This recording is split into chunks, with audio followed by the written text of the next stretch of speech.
Nissan Sentra. First responders noticed on scene that Luna Perez seemed intoxicated, according to investigators who say his blood was drawn and tested with a court-authorized warrant. DHS says this deadly crash was entirely preventable, pointing to the suspect's 2 previous DUI charges months earlier. DHS says New Jersey's sanctuary policies kept him on the streets. South Carolina Republican Congresswoman Nancy Mace is making it official. She's running to be the next governor of the Palmetto State. I'm running for governor because South Carolina doesn't need another empty suit. It needs a governor who will fight for you and your values. The government funding battle is heating up, with a shutdown deadline approaching. Senate and House Minority Leaders Chuck Schumer and Hakeem Jeffries sending a letter to House Speaker Mike Johnson and Senate Leader John Thune demanding a Big Four meeting to discuss avoiding a government shutdown, arguing it would chart a better course for this country. This comes after Congress left town for August recess with well over 100 of President Trump's nominees unconfirmed after the Senate failed to reach an agreement on speeding up the nomination process. The president accusing the Democrats of delaying his nominees in exchange for funding agreements, calling them, quote, crazed lunatics. In Washington, Ryan Schmelz, Fox News. President Trump on Sunday accused the head of the Bureau of Labor Statistics of inflating job numbers to an all-time high prior to the U.S. presidential election. The president also said the miscalculations of BLS Commissioner Erica McIntyre were the most significant in more than half a century. The president says we could be learning who the new commissioner is soon. We'll be announcing a new statistician sometime over the next 3-4 days. We had no confidence. I mean, the numbers were ridiculous, what she announced, but that was just one negative number. All of the numbers seem to be great, and so we'll see how that comes out. Duke University is under investigation for alleged racial preferences. The U.S. Department of Education announced its investigation into Duke and Duke Law Journal, saying there's alleged racial bias in selecting new editors, as reported by Fox. AFN talked with Terrace Todd, the director of Project 21 Black Leadership Network, with the National Center for Public Policy Research in Washington, D.C. If they are in violation of the Civil Rights Act of 1964 and their discriminatory practices, of course, I mean, giving preferential treatment to one group over the other or something as silly as someone's ethnicity is obviously worthy of investigating. The Ed Department's Office of Civil Rights pointed to reports that the Law Journal sent a packet dealing with the application process around to school affinity groups in 2024. It's reported applicants from these affinity groups were given the opportunity to get extra points if they would reference race or ethnicity in their statements, plus an additional extra 10 points if they described how their own membership in what it called an underrepresented group promoted diverse voices. Dodd said this is racist to say the least. And it's what some people would call the bigotry of low expectations. But unfortunately, some people don't see it that way, but that's exactly what it is. I think they're on the right path, and hopefully they can bring, the right, disciplinary action or administrative actions to those who are responsible for it. I'm Bronson Woodruff. And finally, tropical activity is increasing throughout the Atlantic Basin, with a named storm out there, but not threatening land. Tropical storm Dexter is in the North Atlantic and will be passing north of Bermuda on its way farther out into the ocean, where it will eventually dissipate without having impacted any land masses. But another disturbance is sitting just off the coasts of Georgia and South Carolina. Forecasters give it only a small chance of developing into a cyclone. In Miami, Evan Brown, Fox News. For American Family News, I'm Rusty Pugh. Some would say truth is relative, and to the world, that's right. What the world considers to be truth fluctuates depending on the narrative they're trying to promote. Of course, we know truth is found in Scripture, and it never changes. The documentary, The God Who Speaks, proves the Bible's reliability as the source of real truth and reinforces our belief in it as our firm foundation. Watch it anytime at stream.afa.net. That's stream.afa.net. Welcome to Today's Issues, offering a Christian response to the issues of the day. Here's your host, Tim Wildmon, President of the American Family Association.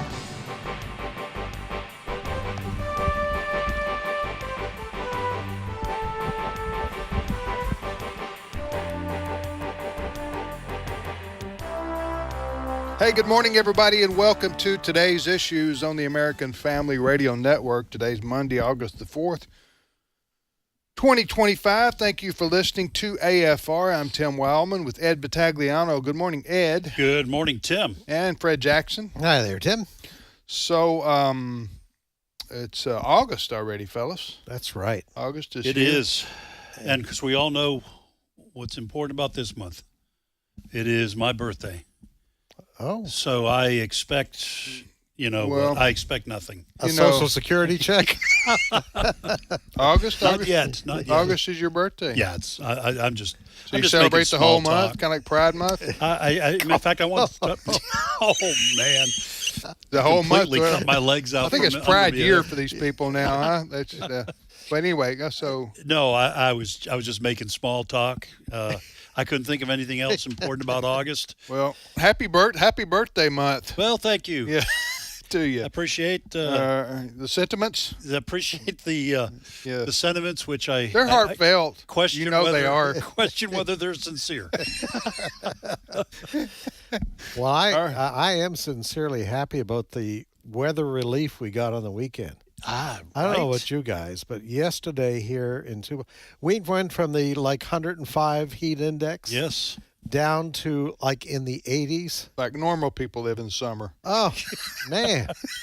It was wonderful. And this is August. I know. Arguably the worst month of the year down in the South. Just wait, though, guys. I think just true. wait a few more days. Thank you. But anyway. Mr. Pessimist, thank you. I wish it were true that it was going to drop down to highs in 87, 88. That'd be wonderful. Anyway, and now the rest of the country is experiencing some cool weather, too, I think. Right. So most of the country, so that's good news. I will say this. I was talking to a gentleman in Chicago this morning. I had a phone call with him, who's a friend of ours. And he was saying that they, in the at least that part of the Midwest, are getting the smoke from the fires in Canada. That is correct. Yeah, heard that on the weekend. Is that the cause of the lower temperatures, or? I don't know. No. That's a good question. No, that front started last week. We're talking to our good friend Ray Pritchard in Kansas last Thursday, and it was like the highs were going to be 73, 74. Yeah. So that's different. That's different. These are fires. Saskatchewan, probably Manitoba, and the breeze is bringing that smoke down. Saw some pictures out of Chicago on the weekend. Yeah. And it's like a thick fog. Yeah. It's horrible. Yeah. You remember that happened in New York and Boston and Philadelphia about 2 years ago? Mm-hmm. Remember those fires up in, I guess it was Ottawa, or was it Quebec? Quebec, I think. Quebec. Fires, and they were just causing, like you're saying, this thick smoke. But Chicago, I guess Milwaukee, and I don't know how far down into the Midwest those fires go, that smoke goes. But it's remarkable to think a fire thousands of miles from you can cause that kind of well, they have those sandstorms in the Sahara in Africa, and sometimes that sand gets up in the upper atmosphere and comes all the way across the Atlantic Ocean. You remember? It's amazing. That happened Where is last summer. Superman when you need him? That's right, to blow that all back. All right, Tim Todd will be with us at the bottom of the hour. Brother Tim Todd. This is Truth for Youth Bible Week that we have annually here. Ed, you want to give us what do you call it? Just an overview. Preview? Yeah. Well, the Truth for Youth Bible, and we've been doing this with Revival Fires International and evangelist Tim Todd. I think he said this morning during devotions for 25 years. Right. Yep. So, folks, American Family Association, American Family Radio, yes, we are about transformation in the culture and protecting the family, all those things, but also about the gospel. And so the Truth for Youth Bible, genius idea on the part of Tim Todd and whoever else was helping them with this, is a copy of the New Testament with, in the front, comics. Now, these are not, like Snoopy. These are about serious issues that afflict the teenage years, things that teenagers are wrestling with. The artwork is phenomenal. And here's the idea behind it. You can get a free New Testament for a teenager in your house, and it is legal for that teenager to give that New Testament to a friend in school who does not know the Lord. That is totally legal. It might be questionable if teachers were handing them out, but for students, totally legal. So when does this start? Is that next week or is that all this week? This right week. Now. Yeah. All right. So we will be giving you information, and this is it's not really a fundraiser because all these Bibles have been paid for.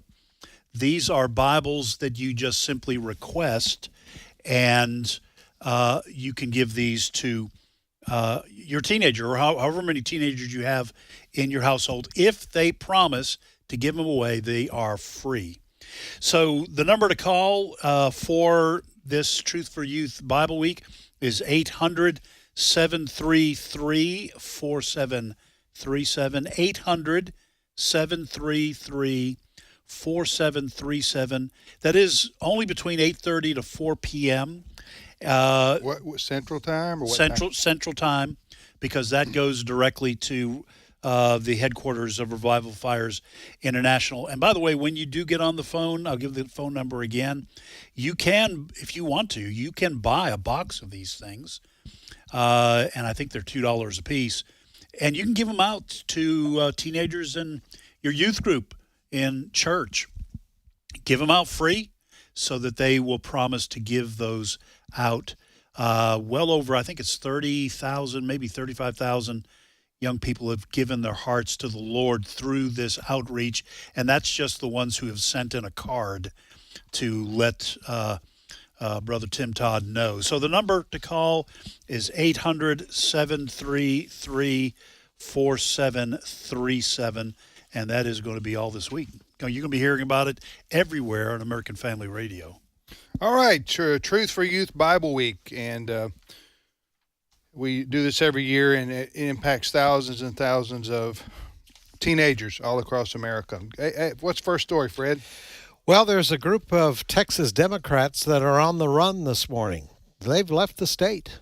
And the reason for that is that the state is about to vote on a group of redistricting, so changing the boundaries of some districts.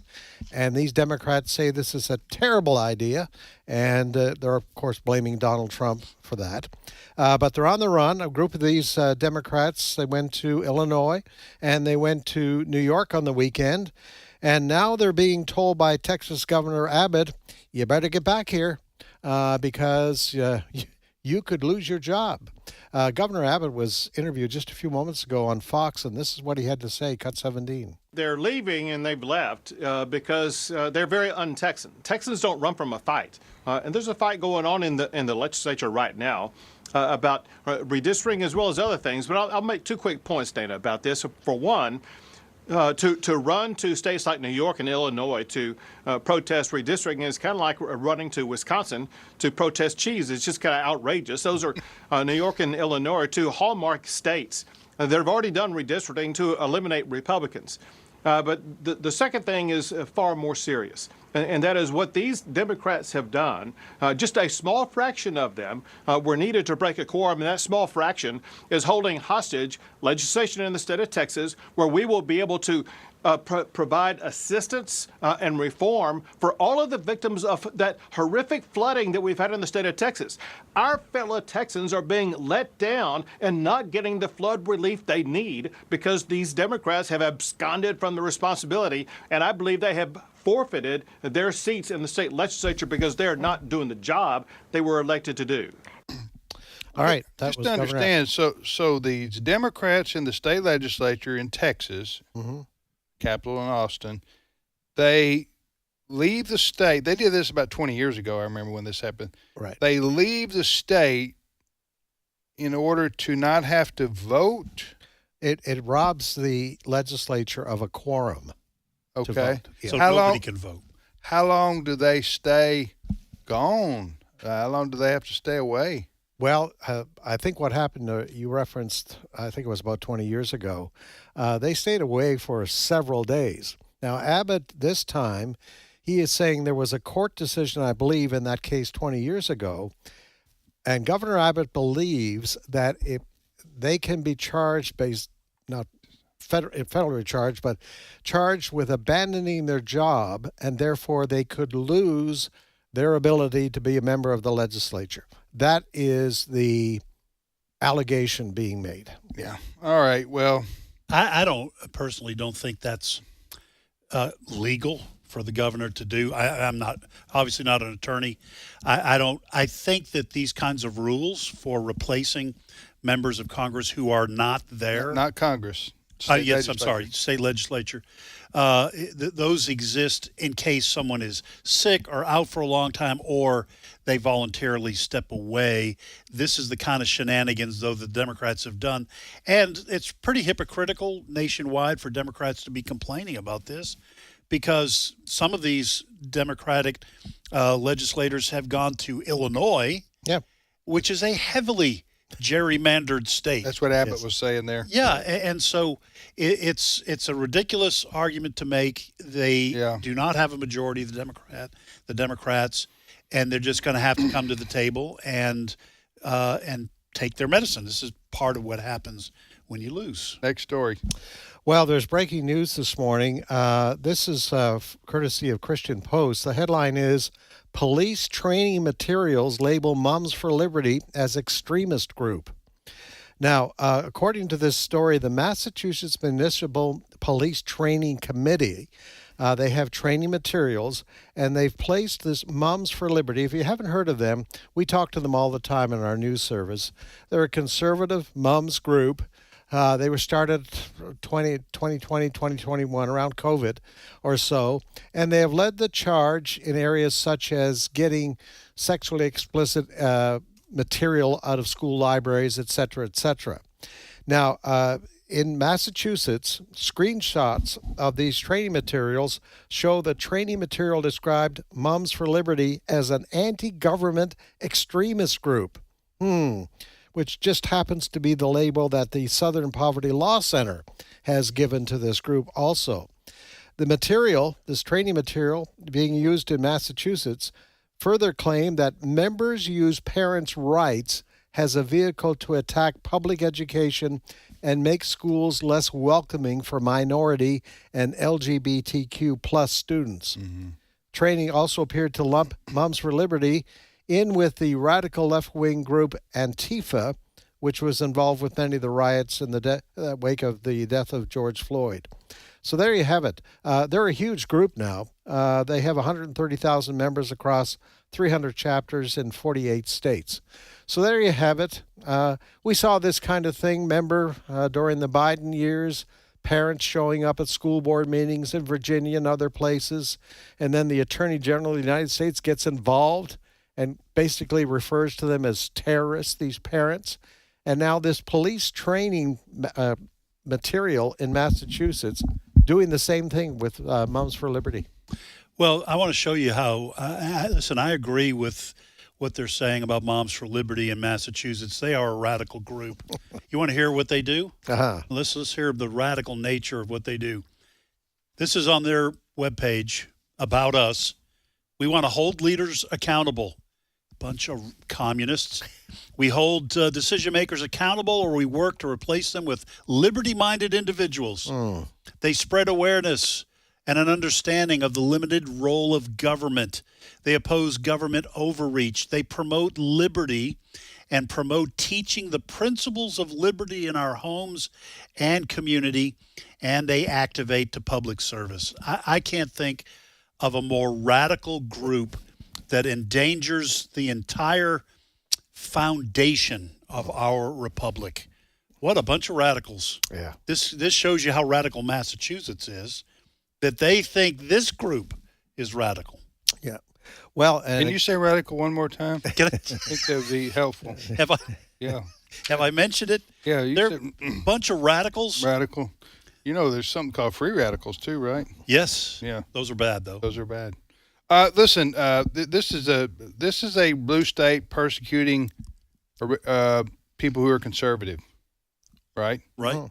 And this, so they've labeled Moms for Liberty, which we work with. They're much like AFA, Moms for Liberty. They're a different focus and emphasis, but they're conservative and they're Christian, and they have chapters, and they stand for children. They watch out for children's rights in school and things of that nature.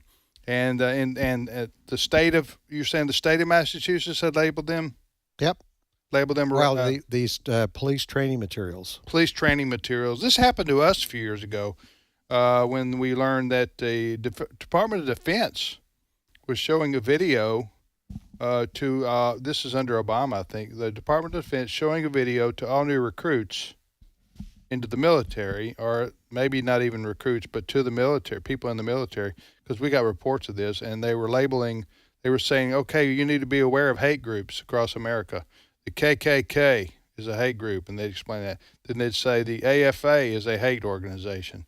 And so, you know what I'm saying? Right. They were lumping us in with Aryan nations and yeah. other kinds of hate groups, they would say. And but that went on, and that was based on the Southern Poverty Law Center. We keep mentioning them. They're the group that supposedly gives the ratings for other groups across America and labels them hate. The left considers the Southern Poverty Law Center to be experts on hate and domestic terrorism. Right. So you get states like Massachusetts, or in the case that you brought up, Tim, within the Department of Defense under President Obama, they say, well, we're not saying AFA is a hate group. The Southern Poverty Law Center is, and they're experts. Right. By the way, we were able to get that removed. Yes. We had to work through some Senate offices back. This is 15 years ago or so. But anyway, next story, Fred. Well, if you go to afn.net, one of the stories that we have up there this morning is a new poll out. It's an Associated Press NORC poll, and it says many Democrats call their party weak and ineffective. So these are Democrats polled. They're describing their party as weak and ineffective. Now, they're saying what these Democrats are saying, they're upset with the leadership of the Democratic Party because they believe they're not hard enough on Donald Trump and the changes that he wants to make. Huh? Yeah, imagine that. There's a Scooby-Doo there. Yeah. However, if you read this story, what they don't say is that what's happening in the Democratic Party is a great divide between two groups. One group wants to take them to radical left socialism. The other group says, no, we don't want to go that route because that's one of the reasons we lost the election last fall. But here's a montage from some young voters at the Young Democrats of America conference, and they are cheering on socialism. Cut number 5.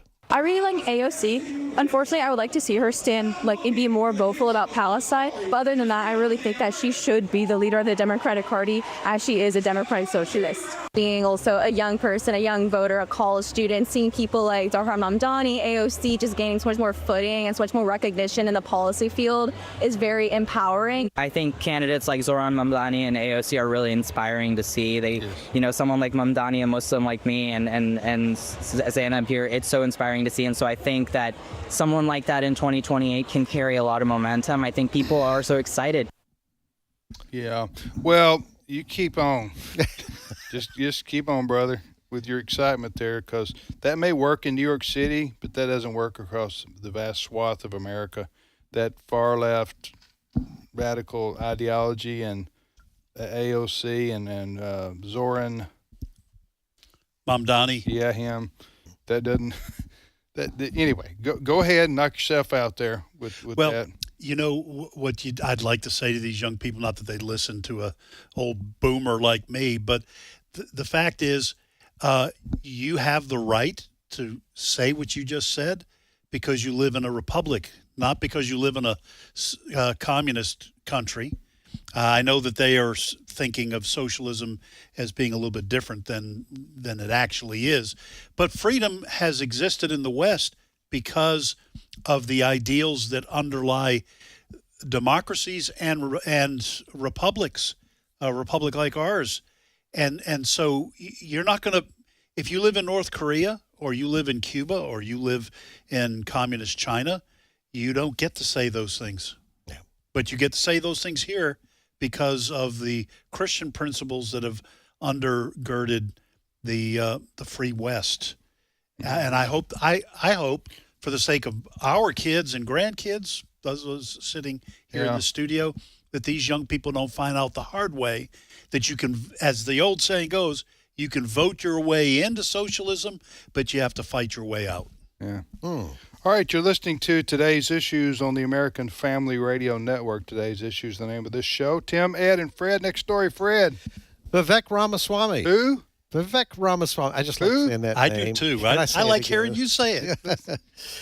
Well, he's going to run for governor of Ohio. Yes, he is. And you remember the videos, we talked about this last week, of the riot in Cincinnati, and they're still talking about it. Was it a riot?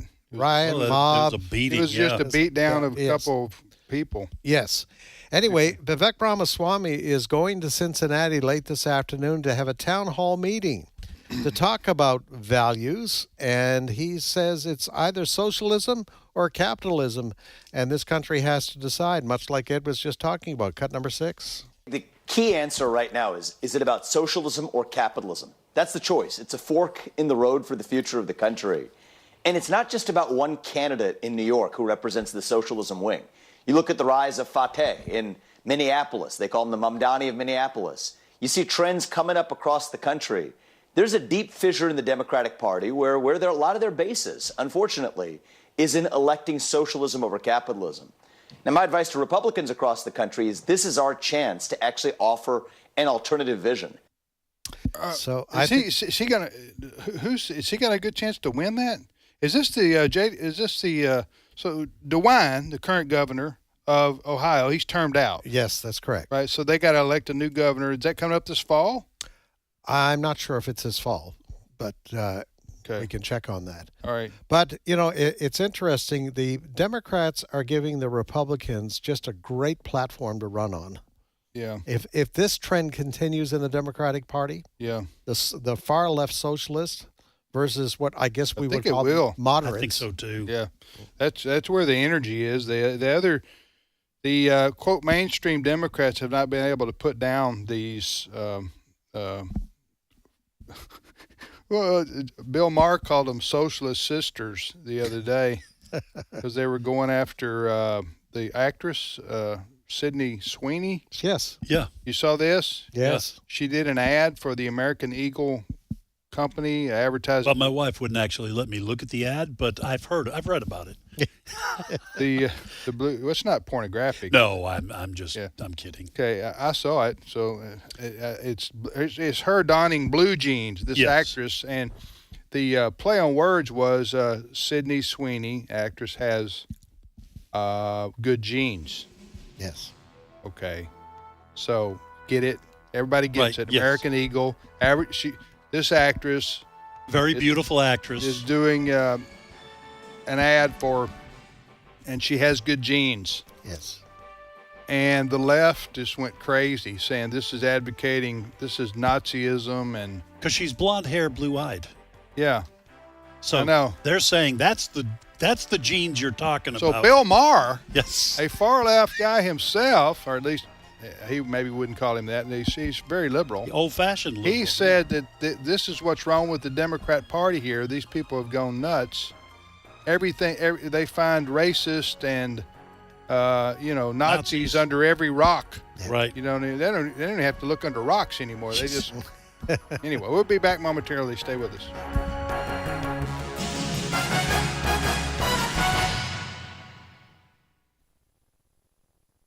It's my turn.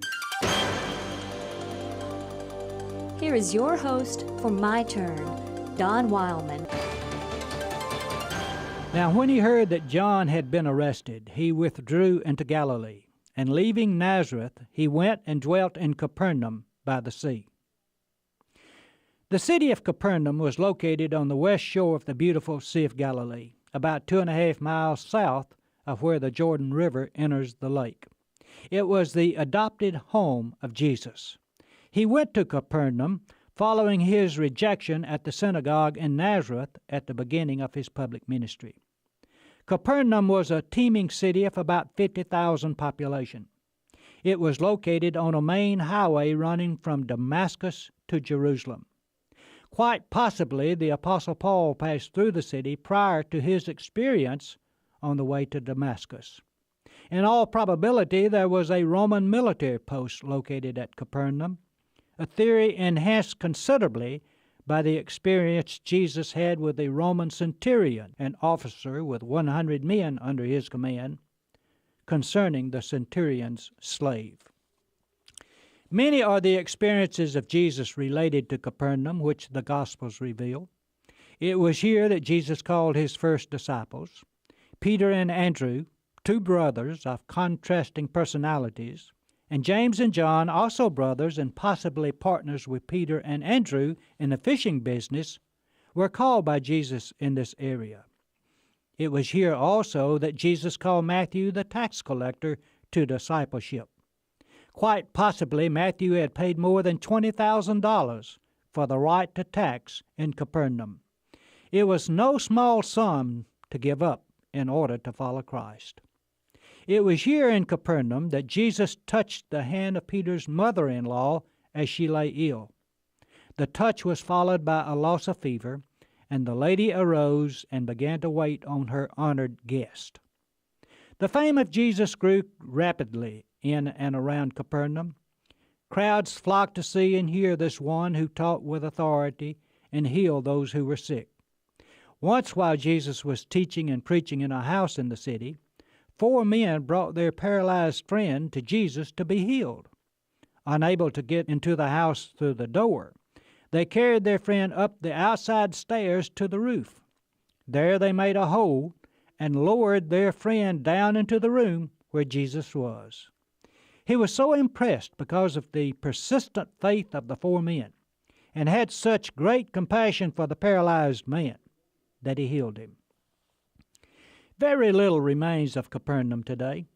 Visitors can get only a thought of what the city must have been like in the days of Jesus from what the excavators have found.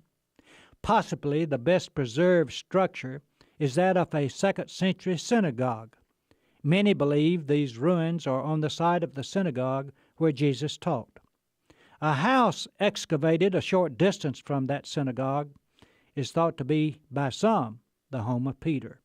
It is a possibility. Capernaum was a city on the western shore of the Sea of Galilee. It was also the place where many were healed by Christ, and many chose to follow him. In that respect, there are Capernaums located around the world. This has been My Turn with Don Wildmon, a production of the American Family Association. In their first book together, Dr. Alex McFarland and Pastor Bert Harper answered 100 Bible questions, and the questions have kept on coming. Now, in 100 Bible Questions and Answers for Families, Alex and Bert equip readers to understand what Scripture really says about God and life. They help to strengthen and grow your relationship with Christ, and the book can help you support and defend biblical truth. 100 Bible Questions and Answers for Families, available now at resources.afa.net. The Lord looks down from heaven on all mankind to see if there are any who understand, any who seek God. Psalm 14:2. American Family Radio. This is today's issues. Email your comments to comments@afr.net. Past broadcasts of today's issues are available for listening and viewing in the archive at afr.net. Now, back to more of today's issues. Oh, welcome back to today's issues on the American Family Radio Network. Tim, Fred, and Ed here. Thank you for listening to AFR. We had some folks drop by. Douglas and Penny from Mount Pleasant, Iowa. Oh. Anybody from Mount Pleasant, got to be good people, right? Don't you think? Mount Pleasant, isn't that from Andy Griffith? What was the name of that? Mount Pilot, I'm sorry. I got that wrong. Yeah. Anyway, I think every state in the union has a Mount Pleasant, though, don't you? If they don't, it should be required by law. They should, but we like having folks stop by and see us.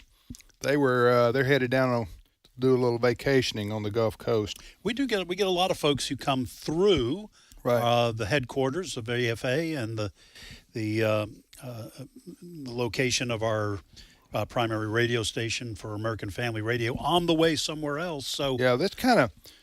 You know, when they tell us they come and they stop by to see us here. It's hurtful, isn't it? Well, when they say you're the second reason why, or third or fourth, or we just happen to be in the neighborhood. Or we were on a long trip. We had to stop and walk the dog, so we figured. We'll stop in Tupelo. We'll take it any way we can see those guys at American Family Radio. So anyway, it's good to see Douglas and Penny there. They stopped by.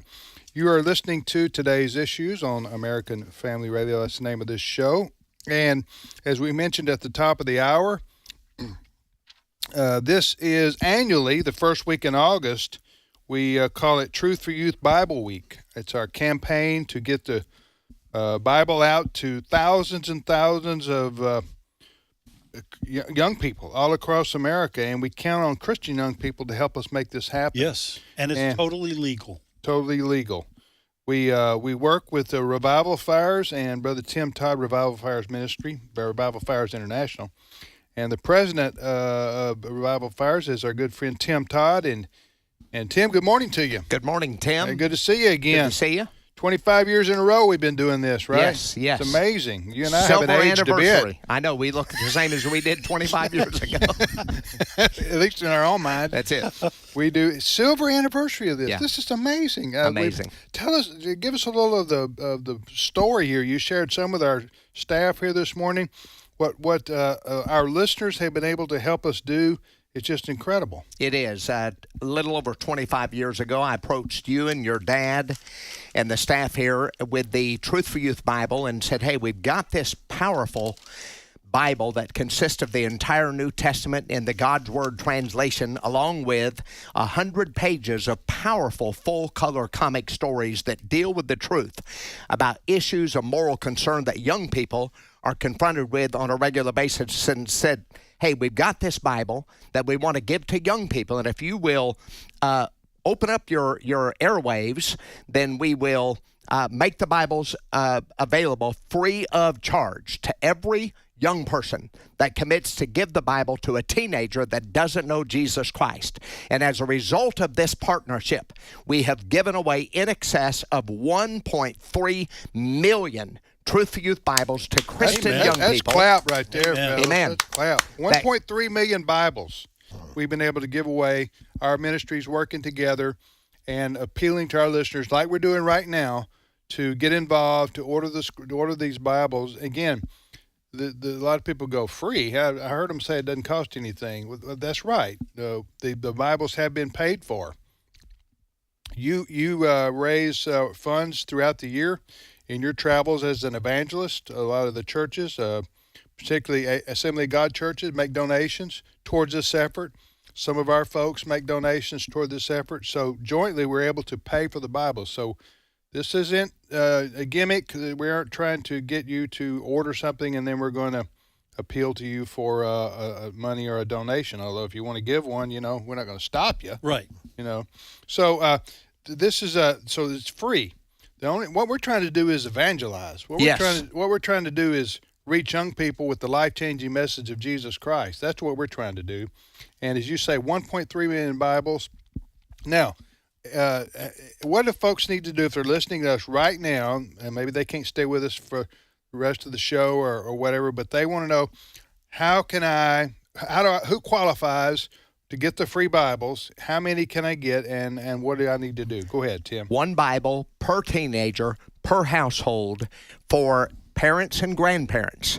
They can call in, or the young person themselves can call in at 1-800-733-4737. That number again is 1-800, toll-free, 800-733-4737, or they can go to tfy.org,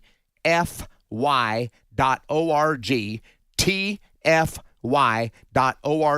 One Bible per teenager, per household, and help us get the Word of God into the hands of young people all across America. And in the past, you have also offered a case of these Bibles for somebody who wants to use them at a church youth group or something like that for like $2 or $3 a piece. $2 each, 50 Bibles per case. Because it's easy. You got them in a case. You just box them up and ship them, right? That's correct. Okay. And if they want to buy, so what is that, $80 plus, I don't know, what 50 Bibles times 2 is $100. Okay. Is that how y'all do math in Louisiana? Because in Mississippi, that's 80. And, yeah, so, no. These uppity Louisiana people. You know what I'm saying? They think they know all about the math. You know what I'm saying? All right, so how can they order the box of books? They can call that number, 800-733-4737. And they use a credit card? Yes, they sure can. Okay. And or go to tfy.org, either way. All right, Tim, now, you've got comics in this book, in this Bible. And that's the big attraction initially for these young people. Yeah, you've got it's the New Testament. I want to make clear it's not the whole Bible. Right.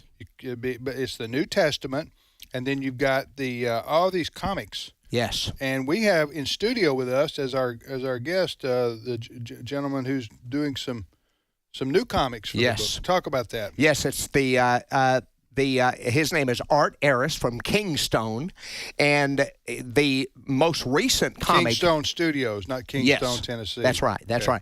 And so the most recent comic that will be in the next printing of the Truth for Youth Bible is The Truth About Transgender Ideology. And, you know, we kicked around some powerful titles, and then we reached out to The Stand. And Rebecca, our monthly magazine. Yes, your monthly magazine, and her team came up with a phenomenal title for this brand new comic, The Truth About Transgender Ideology. And the brand new comic is titled Dangerous Confusion. All right, so in studio with us is Art Arias. Art is CEO of Kingstone Studios. Good morning, Art. Good morning. Welcome. That's great to be here in Mississippi. Do you mean that? I mean that. You're just saying that.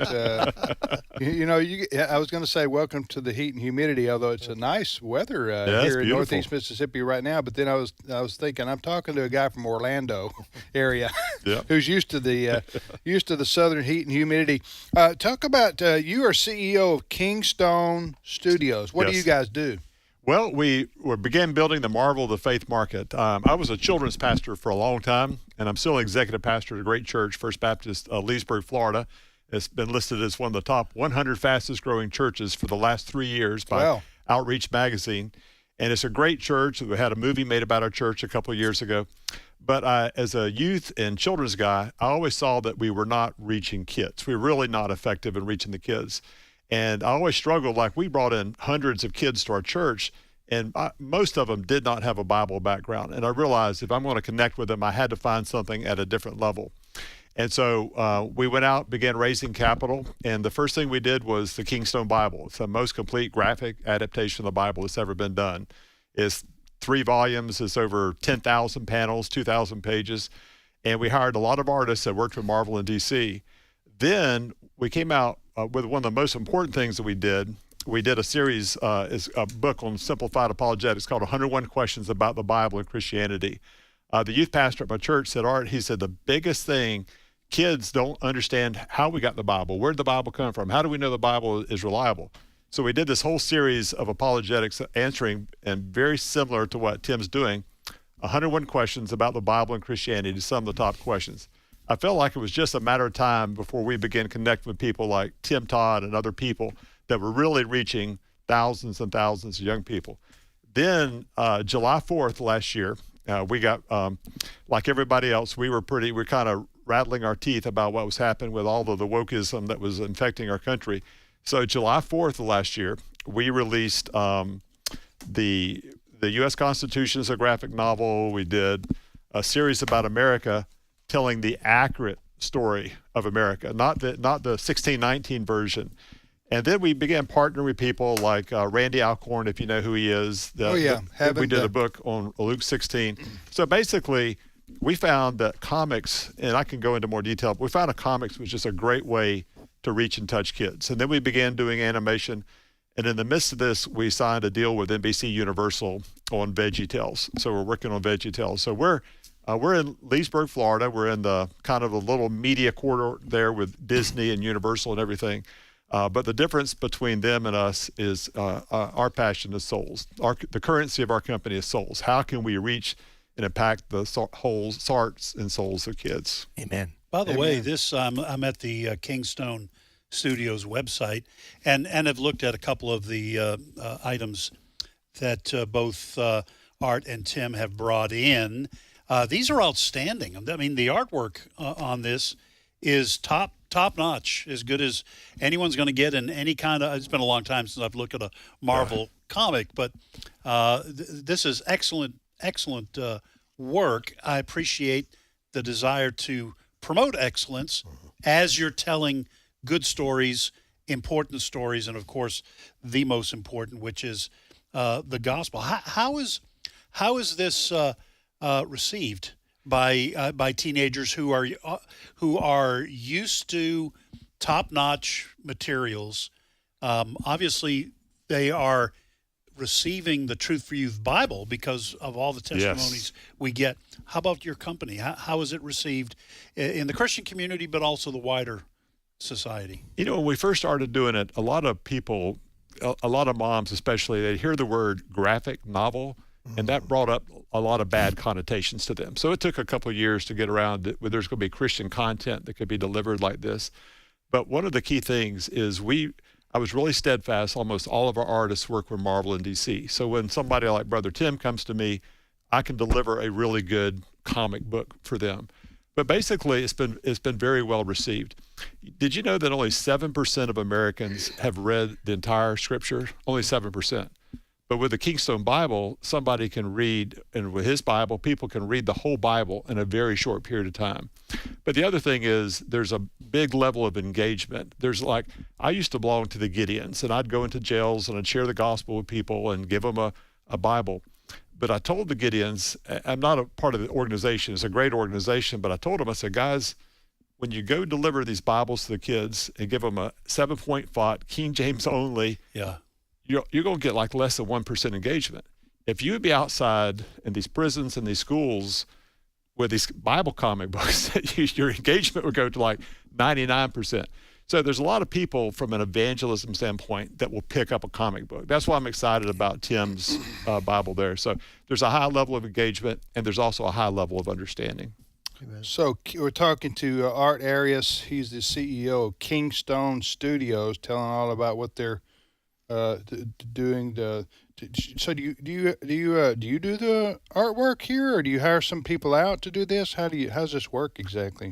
We have a team of people. I probably have ticked off a lot of Christian artists because I've had a lot of people come to me want to write for me, and I'll say, or draw for me. I said, have you worked with Marvel or DC or Dark Horse? And most of the time they haven't. And I said, I'm sorry. I said, I'm not competing against Christians. Okay, I'm competing against Marvel and DC, where DC just recently had the Joker giving birth to a baby. Okay, I'm competing against them and their ideologies, so it's got to be really good. It's really interesting today. I'm sorry. What? Just gloss over that. What did you say 20 seconds ago? The DC Comics. Yeah, I'm familiar with them. Batman and Joker. Okay. Gotcha. They recently had the Joker being pregnant and giving birth to a baby in one of their comics. Crazy? Yeah, that's beyond crazy. Yeah. But what you're talking, they'll destroy their brand if they keep on doing stuff like this. I think DC and Marvel. The comics actually went woke a long time ago. That's comic books and probably comic scripts. 25 years ago. The movies and stuff. Yeah, I'm talking about the comics themselves. Okay. I remember writing for the magazine and writing articles about, gay this character, gay that character. So they went woke a long time ago and were infected by that ideology a long time ago. Yeah. So I am not surprised by a storyline where the Joker gives birth. I do want to brag just You're for a not minute. surprised by that? No, just because of the mind virus, where it takes you. I got you. I do want to brag on myself. I know what Dark Horse comics are. he's a comic strip nerd. Oh, it's self-confessed. I'm a self-confessed. He laughs at me. when I start talking about sometimes Tim things, will confuse and I get Star Trek and Star Wars. I get conflated, and he just looks at me like you're embarrassing yourself. He'll ask if Batman is Marvel, and I just shake my head. I did want to know what Superman's threshold is as far as lifting buildings. Yes, and because I've seen these. I saw the Superman movie. Yes. I know. I'm proud of you. You're trying to learn. Superman, he saves his person from a falling building, like a skyscraper. Yeah. But he's straining, man. I mean, the building is on his back, right? Yeah, that's and right. He's straining, and I'm going like, so what is the poundage that puts that breaks his back? It's too much. If it's not a skyscraper, do you add 50 more pounds? Right. And that's what he can't It's take? a legitimate question. Yeah, I'm saying these are questions that we all ask. Does it need to be answered? Need to be answered. All right, you're listening to today's issues on the American Family Radio Network. Tim Todd, Art Arias, joining us in studio. This is Truth for Youth Bible Week. Again, I want to Tim, tell our listeners what they need to do and the Bibles for teenagers are available for free. We're in the process right now of giving away. This week, our goal is 65,000 Truth for Youth Bibles. One Bible per teenager, per household. They go to 1-800-733-4737, toll free, 800-733-4737. Where does that call? That calls our office. We've got in West Monroe. 10 phone lines open right now, waiting for the phones to ring. And so if you get a busy signal, call back 800-733-4737 or go to tfy.org. tfy.org. And also Art Arias. Art, so your company has got all these products that I know our listeners would be interested in. The U.S. Constitution, the President. Yeah, thank God somebody's doing this. I'm not aware of your organization or your company. So it was just your brainchild? Well, yeah. Again, I was a children's pastor trying to connect with kids. Right. Let me tell you one reason that what Tim is doing is really important. When you were talking, Ed, a lot of people don't realize this, but when Obama became president and said he was for gay marriage, within 3 weeks, Marvel, DC, and Archie comics, within 3 weeks, all of them came out with gay characters. Archie had a guy taking his boyfriend to the prom. I mean, there is such culture, it mimics culture so much.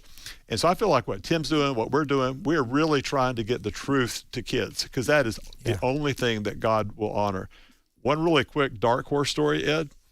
A week ago. You're just doing this because I'm. No, you just said that because and then you looked at Ed. So what is Dark Horse? Tell me what. I know what Marvel and DC are. What is Dark Horse? It's a comic company. A comic brand like DC and Marvel? I think they became famous when they did Hellboy. Hellboy, and then crossovers between Aliens and Predator and those kind of things. All right, I'm tracking with you. Go ahead, Art. Well, it's really interesting because, we spent a lot of time and money doing the Kingstone Bible because the first thing we wanted to deliver with kids was the truth of the Bible. But a week ago, one of the executives, there's 5 big comic companies, Marvel, DC, Image Comics, Dark Horse, and Imagine. They're really kind of the big 5 secular companies. We're in the Christian thing, but we want to get up there with the big boys. But it's really interesting. One of the executives with Dark Horse called me last week, and he said, "We got some of your Bible comics," and they said, "We're doing AI animation. Can we take one of your Bible thing and give you an example?" Wow. So when I leave here today, I've got a call with an executive with Dark Horse. And I don't know where it's going to go. But we began actually doing AI animation. Like if you go to our website, you can see, like we just did a pilot episode on Jonah. So I think, with brothers like Tim and others, we feel like this is just a great way to deliver God's truth to kids. Yes. Wow. Well, and I hate to say this, folks, but Christmas is just around the corner. And it always is, isn't it? Yes, it is. And I'm looking at some of these on America. Part 1 is talking about the history of America. There's some, and again, I'm like you, Tim. I did not know about Kingstone Studios. Folks, there's some good stuff here at kingstonecomics.com. That's your website? That's the Christian Comics, and uscomics.com is the... Okay. So there's stuff out there that is and then there's the Christian comics, and let me just say, for some who are out there who are saying, I don't like the idea of comics, they should just be the Word of God. And I was a preacher for many, many years. I absolutely agree that the Word of God is what is powerful, is the power of God unto salvation for all those who believe.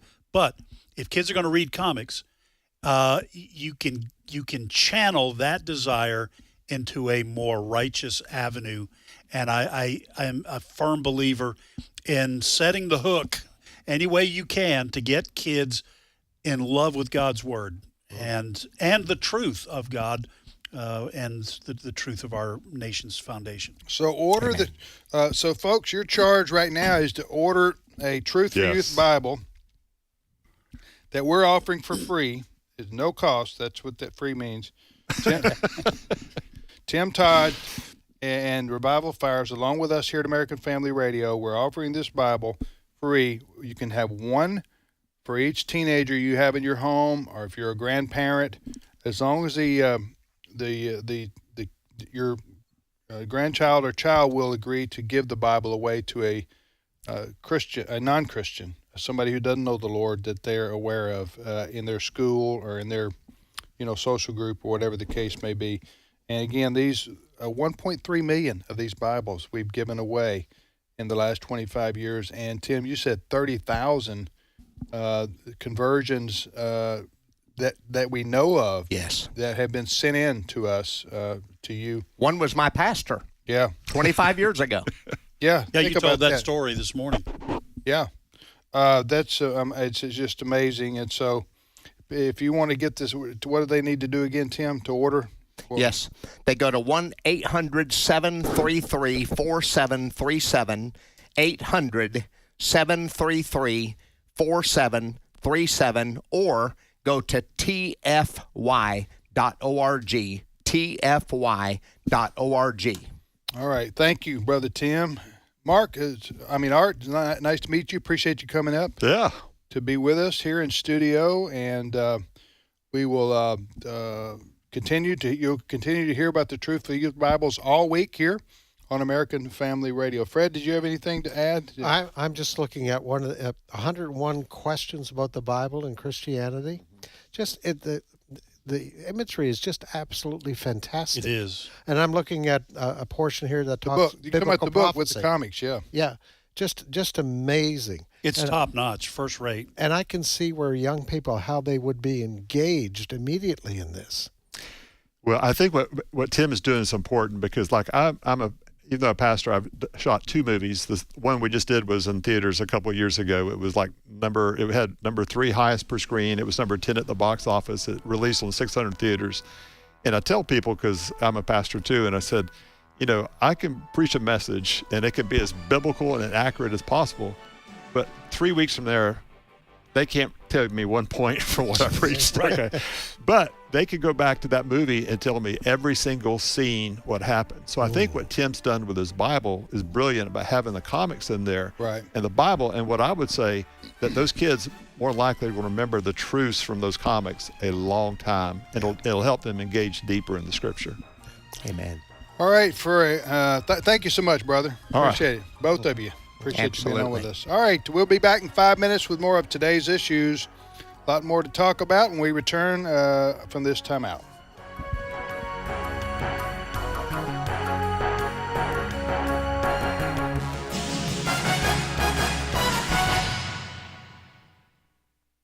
The views and opinions expressed in this broadcast may not necessarily reflect those of the American Family Association or American Family Radio.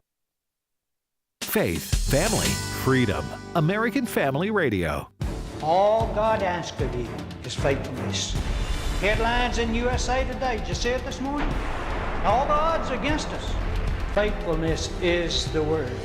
There's a place for you on the battle line. Engage in the fight for America's families. Visit afa.net and then take your position. A message from the American Family Association. This is American Family Radio, a listener-supported ministry of the American Family Association.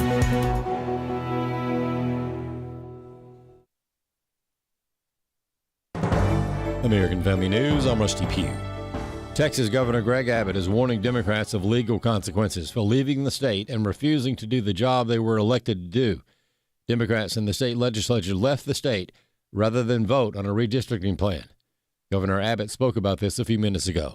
For one, to run to states like New York and Illinois to protest redistricting is kind of like running to Wisconsin to protest cheese. It's just kind of outrageous. Those are New York and Illinois are two hallmark states that have already done redistricting to eliminate Republicans. But the second thing is far more serious, and that is what these Democrats have done. Just a small fraction of them were needed to break a quorum, and that small fraction is holding hostage legislation in the state of Texas where we will be able to provide assistance and reform for all of the victims of that horrific flooding that we've had in the state of Texas. Our fellow Texans are being let down and not getting the flood relief they need because these Democrats have absconded from the responsibility, and I believe they have forfeited their seats in the state legislature because they're not doing the job they were elected to do. Police are searching for a man accused of shooting and killing 4 people in a Montana bar. William LaJeunesse has more. This happened Friday at 10:30 in the morning in a bar, and authorities believe the suspect likely knew those he shot with his own rifle. Now, Michael Brown, an Army vet who retired as a sergeant from the Montana National Guard 16 years ago, he fled to the mountains outside this former mining town of Anaconda. Considered armed and dangerous, officials closed the surrounding national forest to tourists, and residents have been told to be cautious going outside. About 250 law enforcement have joined the search. Brown was last seen about 5 miles from the Owl Bar, where he ditched a stolen pickup that was filled with clothing and camping equipment, and it's an area he has hunted and camped in since childhood. Those who know him say he suffered from PTSD with a long history of mental illness. The storm system continues to dump heavy, flooding rain along the southeast coast. More showers and storms are in the forecast for the southeast. We are going to be dealing once again with more tropical rainfall throughout the next few days. This is going to be including the Carolinas as well as Georgia and into Alabama, parts of Florida dealing with heavy downpours. And Hilton Head could see up to 3 to 5 inches by the time we reach Thursday. The NHC has tagged an area off the Carolina coast that they're looking at and watching very closely for some sort of tropical development. We'll continue to monitor this, but whether or not it becomes tropical doesn't matter because no matter what, lots of rain is going to be in the forecast all week long with flooding potential for most areas. In Hilton Head, South Carolina, I'm Bane Froney, Fox Weather. An Ohio Tea Party activist hopes that the people of Cincinnati will go in a different direction when they vote for a mayor this fall. In the wake of the brutal assault of victims by a mob in downtown Cincinnati, there has been a great deal of criticism directed at local officials, including Democrat Mayor Aftab Purival, who was away on vacation at the time of the incident. Ohio Republican Senator Bernie Moreno wrote on X, quote, "The do-nothing extreme liberal mayor won't lift a finger to protect his streets and restore order, so it's time to bring in professionals who will." In November, Cincinnati voters will have a chance to change course, as Purival will be challenged by Republican Corey Bowman, who happens to be the half-brother of Vice President J.D. Vance. Tom Zalestowski is president of the Ohio-based Tea Party-affiliated We the People convention.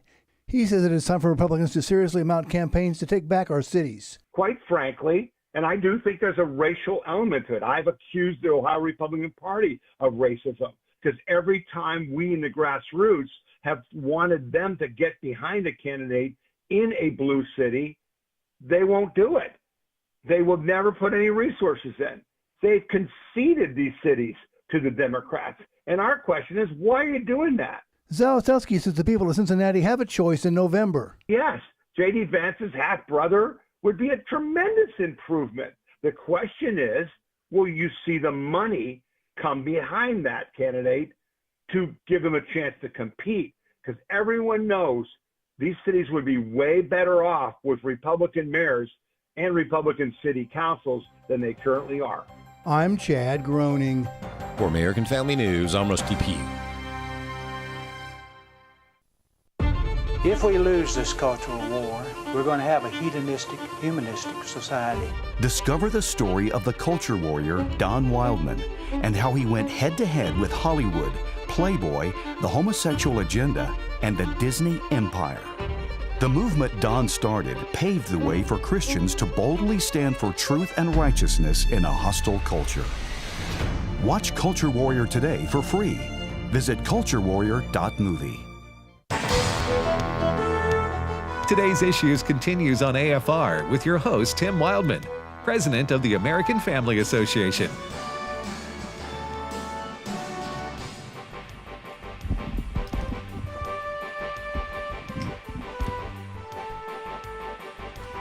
Hey, welcome back, everybody, to today's Issues on the American Family Radio Network on this Monday, August the 4th, 2025. Thanks for listening to AFR. Tim with Ed, and now Steve Paisley Jordahl joins us. Good morning, Brother Steve. Good morning, everybody. How you doing? I'm well, thank you. We have some really, really nice listeners.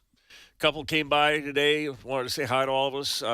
Everybody that ever comes by to visit us, first of all, they're always on their way to somewhere else. They're on their way to Destin or to Florida or to Atlanta or whatever. We're just passing through. I want to know when someone's going to come and be on their way to Tupelo and visit us. Well, we have had a few people do that. But they're always the nicest people. Yeah.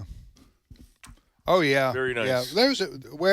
I would say 1 out of 3. It would be not so nice, kind of rude. But you're right. The majority? He's joking, folks. He's joking. Well, you got to know, if they're going to take the time to stop here, right? They like. We're off the beaten path. Yes. That means they like AFR. Yeah, absolutely. And we welcome folks to come by and see us. We do. You don't know much about the left. I get absolutely. Every so often I get a phone call that somebody that wants to know why the other day it was, why did you keep erasing gay people? And I don't know how they got my number. How'd they get your number, Steve? I don't know. What, do you erase gay people? I don't think I do. But apparently he wouldn't stop calling. I had to, How do you erase gay people? I don't know how you do that. But this is what I was accused of doing. Well, anyway. Well, if you don't know how you're doing it, Steve, for sure you should stop. I should stop. Or get better at it, one or the other. If you're going to do it, it's worth doing right. No, anything worth doing, huh? That's a good question. How do you erase somebody? Yeah, bye. So these people, they got the LGBTQ folks they got the world by the tail, and it's not enough. Yes, that's right. I mean, they've got everything they could ever want. Yeah. In the last 20 years, and still what? And still they complain about us erasing them. Yeah, I don't know. They got a whole month. I They got a whole month in June, one of the warmest months of the year. Warmest months. It's not like it's January or February. Can you imagine holding all those parades in January? Yes. How much pride do people need? That's my question. Huh? It is. All right, it is the original. All right, Steve, go ahead. Well, this kind of has relates to that. I know that you guys were talking about the new Truth for Youth comic on the transgender issue. Well, we are hearing from Zoran Mondami's Brain Trust. Zoran Mamdani is the Democrat candidate for mayor of New York City, and he is a socialist. And some people even call him a communist. But I found this video. We're going to hear Daniel Goulden, Goulden. He is the New York City Democrat Socialists for America Steering Committee chairman. And he is in constant contact with Zoran Mamdani and, in fact, helped Zoran Mamdani put his platform together. And what's the name of the group? Democrat Socialists of America. Okay. And what's his name again? His name is Daniel Goulden. I'm talking about who he's supporting. Zoran Mamdani. Yeah, okay. All right. This is Cut 18. Zoran is literally attempting to do what conservatives say, we want to do, which is provide gender-affirming care to anyone who wants it for free, and we're going to ship people, we're going to fly people in and pay for their hotel rooms, and we're going to do all of the Fox News stuff. We're getting ideas from Fox News. I want to we'll do that. But most importantly is we collaborated with the Zoran Mamdani campaign on his trans rights platform. And what we explicitly wanted to do was use the power of New York City to provide free gender-affirming care, and I say free, in case insurance companies decide to boot us off, free gender-affirming care, not just to people in New York City, but across the country. They're going to invite them in, give them hotel rooms. Now, is Zoran Mamdani, is he a Muslim? Yes. Yes. Muslims don't go for this. He's well. At all. They're worse than Christians. As far as erasing people? In terms of erasing people, they'll erase you, all right. They literally erase you. I'm talking about not all Muslims are violent. We're not suggesting that. I'm talking about they are adamantly opposed to sexual immorality of any kind, and they define it basically like Christians do. I mean, marriage, a man and a woman. They don't believe in the LGBTQ movement, and certainly not gender affirming, whatever he was talking about right there. So I got to think Zoran Mamdani, he must not be in. I mean, I don't know. You understand what I'm saying? No, I absolutely understand. I can't say this specifically about Zoran Mamdani. Yeah. Mm-hmm. It is. You're right. It's not easy to say. No. But I will say this: that that Islam allows the undermining of any country that's not Muslim, and so I wonder if this is just part of the undermining of our republic that is being done by Mamdani. Because I don't think you can be. I don't think you can be a socialist / communist as a Muslim either, because you have to be an atheist, and you can't be an atheist. The headline from ABC News. This was dated July 18th. Muslim donors flood Mamdani's campaign for New York City mayor. See national impact. He is going for the youth vote and the Muslim vote. All right, let's move on. I'm tired of talking about the mayor of New York, potentially. We can talk about him another time. Okay. Somewhere down the road. Okay. So we'll get back to Zoran. Zoran, you hang on. We're coming back to you, buddy. Mamdani. Sounds like a superhero, though, doesn't it? I mentioned that before. I always want to ask if he's got a cape and a sword. Yeah, and does the Z? Does the Z? Yeah, I think that was in the American Southwest. I'm not sure. That's I don't know if Z for Zoran Mamdani's been over there. He's only 33 years old. No, he's and a lot of these you don't want to talk about him, but just let me just toss this out. Broadly speaking, the Democratic Party's energy and their future leadership are all these young people who are whack jobs, okay, who are far leftists like AOC and others. So that's what they got coming down the pike. And they enjoy it. They're all in. They are. All right, Steve, next story. Howard, are you guys good tippers? I tip 20%. It's kind of personal question, isn't it? Well, I mean, it's the discussion going on right now online about how you should tip. It seems that more and more places are asking for tips. You know, you go to any.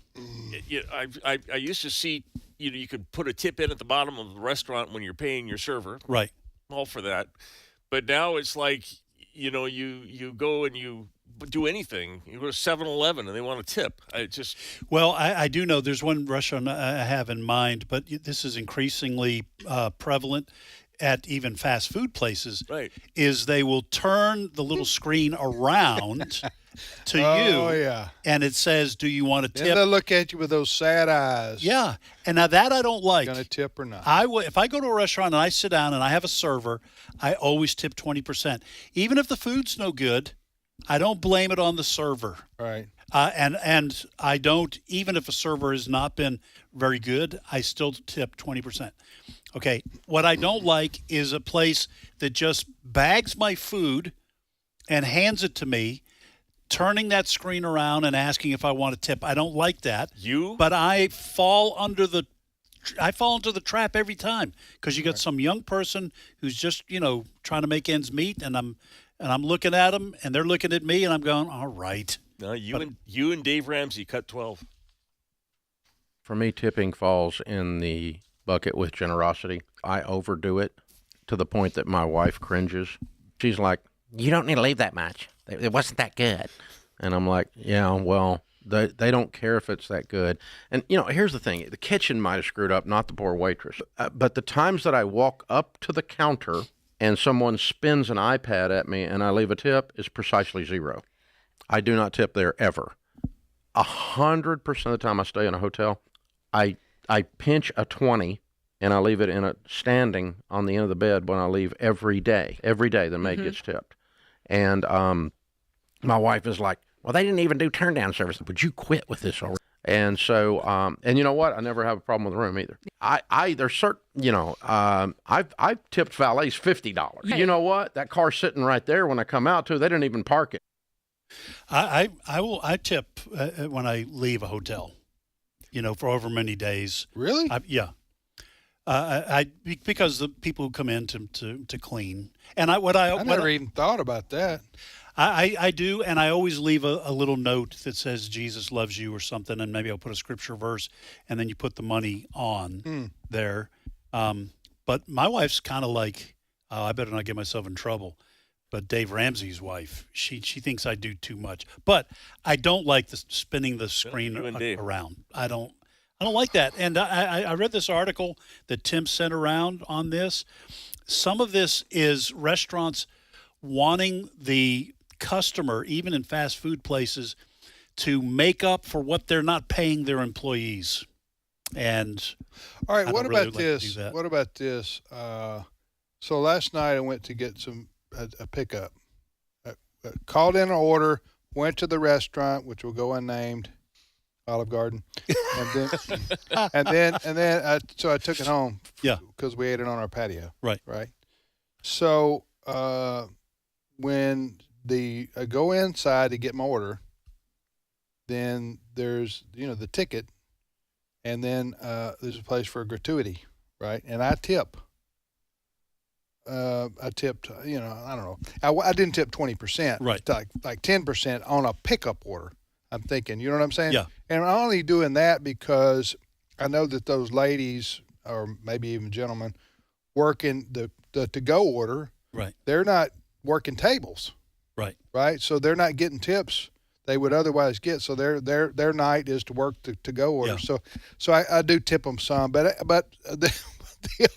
the old turn the iPad around in your face and then look at you, or maybe turn it halfway around where both of you are looking at to see how much you. I tell you the old joke about, I saw a comic strip one time in a magazine about how to increase donations at your church, the offerings at your church. So it had a church setting and had people in the pews, and then it had a big screen up front. You know how churches have big screens for the worship music or whatever like that, and it had a camera following the offering plate down the aisle, so that everybody was seeing what they were giving. This is how to increase donations at offerings at your church. But so tips are. We do tip. Allison, my wife, and I, we generally tip 20%. That's 15%. I think is acceptable to me. But now these the people that work at restaurants, as you say, if they're servers, sometimes they only make like $2 or $3 an hour. Yeah. From the company, right? They don't have to. They don't have to comply to minimum wage standards, right? They depend on the tips to pay their way, right? Yeah. The better restaurants do. I worked as a server for a while, and I was taught that it is my responsibility that the food is correct and heated right and plated right when it goes out there. So if the food is wrong, it's not the kitchen's fault; it's my fault. Well, you are the last. As a server, you are the last person to see it before it goes out. And I have every right to take it back to the chef and say, do it again. So do you check the bag when you go through a drive-through, right? You got a drive-through. I know what you're saying. Yeah. You got a drive-through and the whatever drive-through you want to call, store, burger place or roast beef or whatever, chicken place, and they hand you your bag, your order. Do you sit there and check its contents, or do you pull out and check it when you leave the parking lot? Or do you check it at all? This has become a real thing between my wife and I. Right, it's causing marital problems. If she is in the car with me, and there's a whole power struggle between you and the person who just handed you your food through that window. Right, because, yes. They want you to leave. And so if my wife's there, I hand it to her, and I tell her, I say, just make sure there's the right number of sandwiches or burgers in there. You go with the bare minimum. Bare minimum. I don't care if they got how many pickles. Right. You don't care about that as much as you care about the actual sandwiches in there. Because if there's only one sandwich, Diane, you ain't getting it. Right. All right? Yeah. So this is your job. So Yeah. you guys mentioned the fact they want you to leave. You ever have them ask you to pull up? Yes. We're going to bring your order? Yeah, what's the deal with pull up? You know why they do that? I know. I think you told me a couple weeks ago. They are timed. The corporate will time them. They have to go through so many drive-through customers an hour. I mean, you have so much time with each customer. If you take too long, you get dinged. So they have you move forward like they're done with you, and they start on the next car so they can keep their numbers up. Chick-fil-A never asked you to pull up. Because they have their act together. Yeah. But I'll tell you something else. When they ask you to pull up, I pull up because my wife's always whispering under her breath, "Don't make them mad. I want the right food, and you don't want anything else." Yeah. So back to the bag. So you just check for if you order 2 sandwiches, you don't say, okay, I want to check, make sure the sandwich was done right. No, we don't do that. And if it's just me, I don't check. Because I can stall. You don't check the bag at all. Yeah, you just put the bag in the passenger seat and move on. Yes. If my wife is with me, I have her check while I'm stalling. I'm fumbling with the change they give me back or whatever. Okay. Just to make sure we got the right number of items. Okay. What about you, Steve? Do you I have sit my there dog- and check the bag? I have my dog check the bag for me. Oddly, there's a lot of food missing when I get home. Checking the bag, checking the bag while you're sitting there is awkward because it is. They do want you to move on, and it's kind of like they're looking at you. What, you don't trust us? Yes. But no, I don't trust you. I have trust. I have verify. Trust and I trusted you last time you ordered me a sandwich. Right. They look at you like you need to move on because we got other customers waiting in line behind you. Chick-fil-A does it better than anyone in the world. Yeah. And I will say that a lot of fast food places have gone downhill since COVID. I don't know what the deal was there, but it COVID has. You think COVID? Oh, I'm just in terms of service. Okay. Service has gone downhill since then. I don't know what the reason for that is. All right. Next story, Steve. You want to know the reason, or do you want to go on? No, let's go move on. Let's leave that hanging. All right. Hey, I don't know how this got past the censors at CNN, but CNN is giving Donald Trump a lot of credit for some stuff, and I want you to hear it. This is Harry Enton.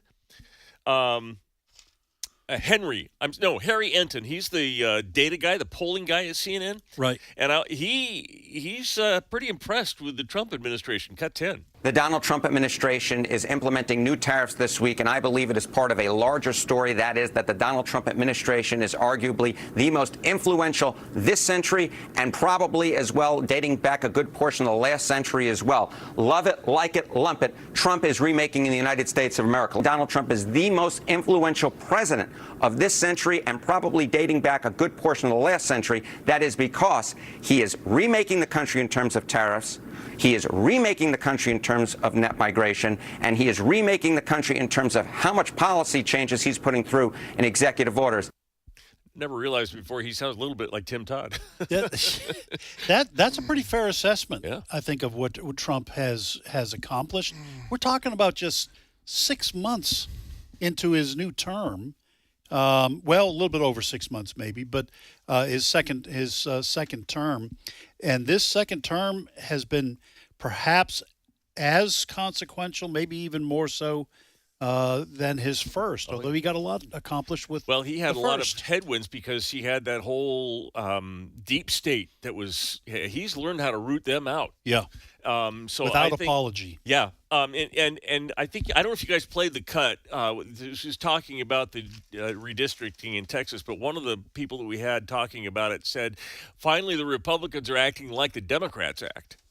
And Trump is doing that. He's pulling every lever. He's not afraid to ruffle some feathers. He doesn't care what people think in D.C. He's going to get it done. And it's odd because it feels like it's how we've not been able to do this.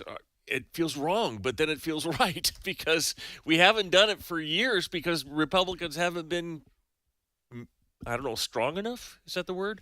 Courageous enough, however you want to put it. The reason you had this story is because this was coming from CNN. Yeah. So you know it has to be right in front of your face for CNN to admit this. Now this seems like I don't remember the guy's name in previous instances, but there is a pollster for CNN. It may be this individual. You're thinking, no, it's Harry Enton is the pollster. You're thinking about. There is somebody who has been honest. Scott, somebody. Scott, yeah. No, I'm not talking about Mom about Donnie. him. I think it's Scott Mom Donnie. But anyway, it is interesting that CNN has some people that seem to be a little less biased than in the past. Well, you can make a poll say anything up to a certain point. Right. But when you start getting numbers like 75 and 80% of people agreeing with, it's hard to spin that any other way. And then also the absolute cratering of popularity for the Democratic Party over the last 6 months, and maybe a little bit longer, has been astonishing. Yeah. Even amongst their own base or their own constituencies. I don't know, you talked about it, but they're not helping themselves with the socialism stuff. Right. They're incapable of changing course. All right, hey, I wanted to play you something. This last week was the Hall of Fame ceremony in Canton, Ohio. They had a Thursday night game there, and then they inducted several people to the Hall of Fame, including former Minnesota Viking defensive end Jared Allen. And I wanted you guys to hear what he had to say at this is his Hall of Fame acceptance speech. Let's do cut 16. And to my wife, I'm reminded of what Tom Lanphier said when we were going through our premarital counseling. He said the two most important decisions you'll make in life is, one, whether you follow Jesus or not, and two is who you marry. Because there's only two types of people. There's boat anchors who drag you down, and there's people who elevate you. And you are a true game elevator. You're one of the smartest people I know. I am in awe of you every single day, and I love you more than life itself. To my amazing daughters,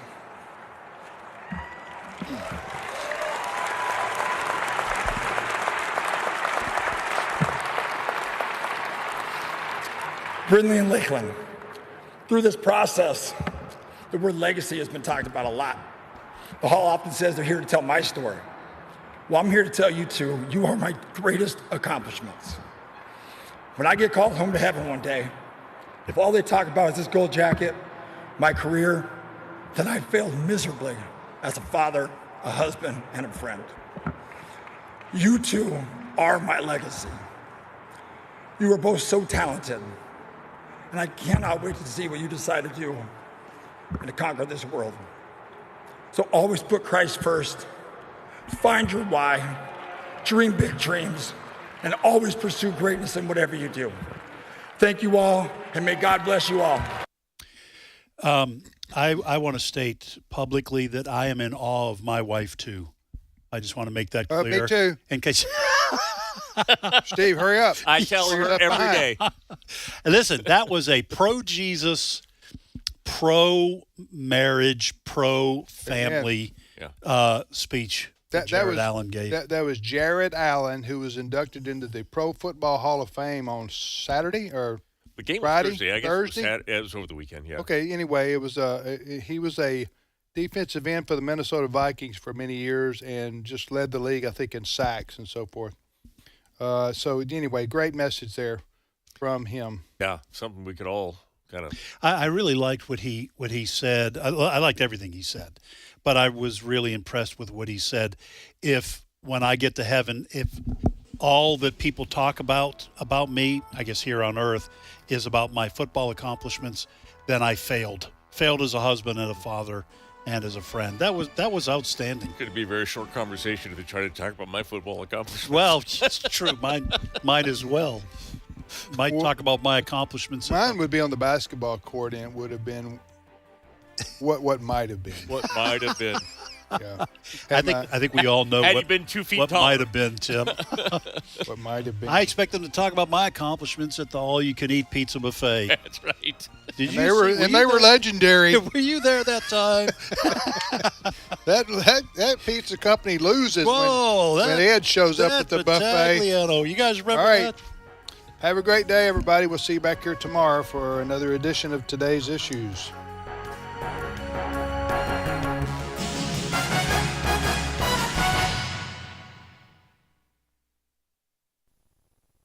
Hello, everybody. I'm Walker Wildmon, Vice President here at American Family Association. Well, my brother Wesley and I were following in the footsteps of my dad, our dad, and my grandfather, Don Wildmon, by leading tours to